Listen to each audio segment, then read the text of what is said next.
आज की वीडियो में हम डेनमार्क के वीज़ा के बारे में बात करेंगे और डेनमार्क के वीज़ा में रिफ्यूज़ल रेट्स के बारे में बात करेंगे और रिफ्यूज़ल किन किन कारणों से होती है उसके बारे में बात करेंगे।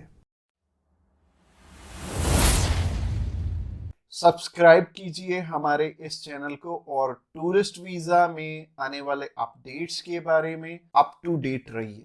तो जहां तक बात की जाए आज के टाइम में रिफ्यूज़ल्स की, रिफ्यूज़ल रेट बहुत ज़्यादा पीक पे हैं और जैसे कि मैंने बताया 4 बारी अप्लाई करके 5 बारी अप्लाई करके भी लोग बैठे हैं जिनको कि समझ में नहीं आ रहा कि उनका रिफ्यूज़ क्यों हुआ है।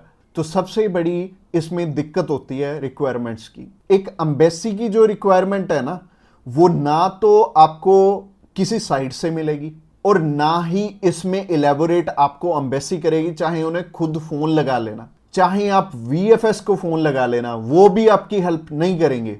और तीसरी चीज आती है यहाँ पे कंसल्टेंट्स। बहुत सारे कंसल्टेंट्स हैं, बहुत कुछ जानते होते हैं, वो आपको इसलिए नहीं बताते क्योंकि उस काम को करने में हो सकता है 2 मंथ या 3 मंथ या फिर 6 मंथ का टाइम जाए। तो मेनली बात यही है कि जब भी हमने टूरिस्ट वीज़ा अप्लाई करना है, हम ध्यान से देख लें कि हमारी रिक्वायरमेंट पूरी हो रही है और किसी अच्छे कंसल्टेंट के थ्रू ही अप्लाई करना। मैं तो एक चीज़ बोलता हूं कि बड़े नाम के पीछे तो कभी मत जाना। देखो, अभी कोई बड़ा नाम है तो उन्हें कोई फर्क नहीं पड़ता कि आपका वीज़ा आए चाहे आपका रिफ्यूज़ हो। बट हाँ, जैसे हमारे जैसी कंपनीज हैं जो कि अप्लाई करने का भी खर्चा बहुत कम लेते हैं और इसके बाद भी आपको पूरी पूरी सपोर्ट करते हैं हर एक फील्ड में, हर एक चीज में आपकी डॉक्यूमेंटेशन बहुत अच्छे से बनाते हैं। क्योंकि जितने नॉमिनल कोस्टिंग हम लेके चल रहे हैं ना, अगर आपका वीजा आएगा तभी हमारा बेनिफिट है। अगर आपका वीजा आएगा, आप 10 रेफरेंस हमें दोगे तभी हमारा बेनिफिट है, अदरवाइज हमारा कोई बेनिफिट नहीं है।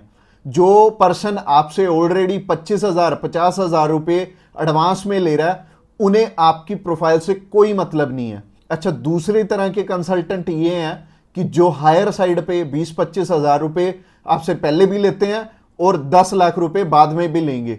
उन्हें भी आपकी प्रोफाइल से बहुत हद तक कोई मतलब नहीं है क्योंकि उन्होंने आपसे एडवांस ले लिया है और उन्हें यह फर्क नहीं पड़ता कि आपका वीजा आए या ना आए। वो अगर 10 केस अप्लाई करेंगे तो उसमें से एक वीजा तो वैसे ही आ जाता है, तो उनके 10 लाख रुपए तो वैसे ही बन गए। तो उन्होंने आपकी टेंशन क्यों लेनी है? तो सिंपल सी बात है, मैंने आपको अपना मोटिव बता दिया है कि हम रिक्वायरमेंट आपकी अच्छे से क्यों फुलफिल करवाते हैं जब भी आपने टूरिस्ट वीजा अप्लाई करना होता है। क्योंकि हमें आपसे बहुत कम पैसे मिलने हैं। अगर आपका वीजा नहीं आएगा, आपसे हमें रेफरेंस नहीं मिलेंगे, तो हमारा फायदा ही नहीं है इस काम में आने का। इसके अलावा पहला रीजन तो हो गया जो कि रिक्वायरमेंट के ऊपर है कि रिक्वायरमेंट अपनी बहुत अच्छे से समझ लेना और पूरी कर लेना, तभी वीजा अप्लाई करना। और दूसरा रीजन है कि आपके फाइनेंशियल डॉक्यूमेंट्स बहुत अच्छे से फुलफिल नहीं हुए होते। तो फाइनेंशियल डॉक्यूमेंट्स अगर अच्छे से पूरे नहीं होंगे तो एम्बेसी आपको वीजा, आप ही बताइए, कैसे देगी? उन्हें एक प्रॉपर प्रोफाइल चाहिए, उन्हें ऐसी प्रोफाइल चाहिए कि स्टेप बाय स्टेप आपके सारे डॉक्यूमेंट्स आपस में मैच कर रहे होने चाहिए। जैसे कि आपका जो ऑक्यूपेशन है, वहां से आपकी कितनी मंथली इनकम आ रही है और क्या वो उसी प्रोफेशन से इनकम आ रही है आपकी, और आपके फाइनेंशियल्स आपस में मैच कर रहे होने चाहिए, तभी आपका वीजा लगेगा। तो अगर आपको नहीं पता है कि आपके फाइनेंशियल मैच कर रहे हैं या नहीं कर रहे, तो आप क्या कर सकते हैं? आप अभी हमें कॉल कर सकते हैं, आप जान सकते हैं कि आपके फाइनेंशियल अच्छे से मीट कैसे होंगे। और कॉल तो आप इस वीडियो के एंड में ही हमें करना, क्योंकि आगे जो रीजन है वो भी बहुत स्ट्रॉन्ग रीजन है कि आपका वीजा इन इन कारणों से भी हो सकता है। प्रोफाइल का तो मैंने आपको बता दिया कि आप हमें कॉल कर लेना। इसके अलावा जो तीसरा सबसे बड़ा रीजन है वो है कि आपके यहां पे इंडिया में टाई स्ट्रॉन्ग ना होने, यानी कि इंडिया में आपका कोई ऐसा रीजन नहीं है कि आप वापस लौट के आओ।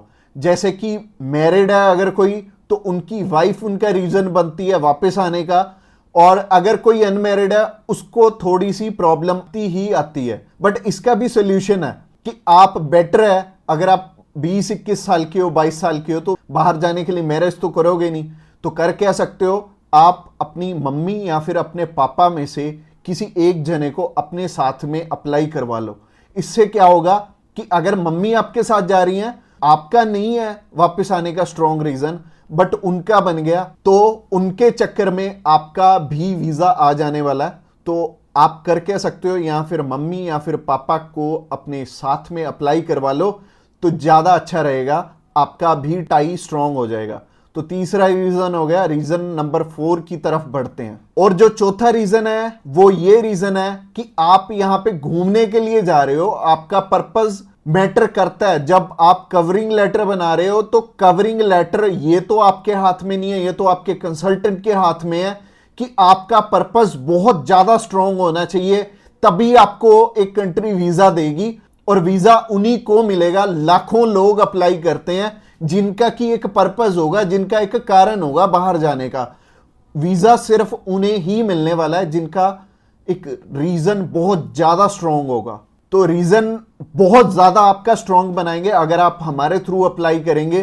तो ये चौथा कारण था आपका वीजा रिफ्यूज होने का। और ये 4 कारण ही हैं जो सबसे बड़े रिफ्यूजल के आपके चांसेस बनते हैं। जिन कारणों के पीछे ये चारों चीजें अपनी ठीक कर लो, और जैसे मैंने पर्पस में बताया, पर्पस आपका बहुत ज्यादा स्ट्रांग हो जाएगा अगर आप हमारे थ्रू अप्लाई करेंगे।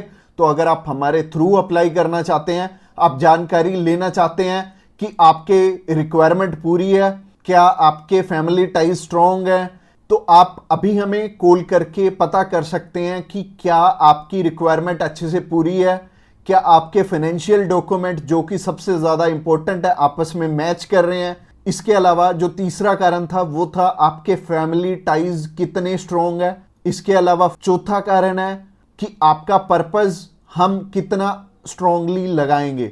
इसके ऊपर आपका वीजा डिपेंड करेगा। और वीजा चाहे आप फर्स्ट टाइम अप्लाई कर रहे हो, चाहे ऑलरेडी आपके 1 रिफ्यूजल है, 2 है, 3 है, 4 है, जितनी मर्जी आपकी रिफ्यूजल्स हैं, मैटर नहीं करती। हमारे पास बहुत सारे लोग आते हैं। एक पर्सन का हमने अप्लाई करके दिया था और उनका टोटल 12 बार रिफ्यूज था, 13th टाइम उनका वीजा आया था।